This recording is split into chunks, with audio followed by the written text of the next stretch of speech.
Toată lumea seara și astăzi jucăm un joc Touch Green BMX 2.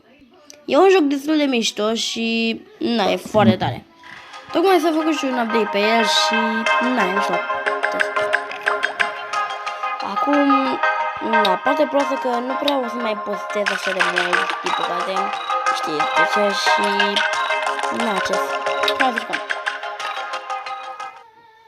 Și golul nostru e să facem 5 milioane de puncte. Să știți. Deci, hai să vedem cum o ducem. Al naibii. Și da, nu uitați să dați un like și un subscribe, că de ce nu? Bun. Am jucat jocul ăsta și off camera. Și e mișto.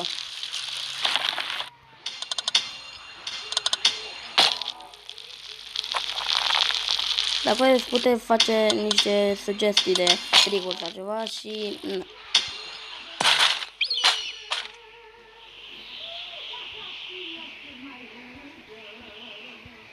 se zăcea un pic.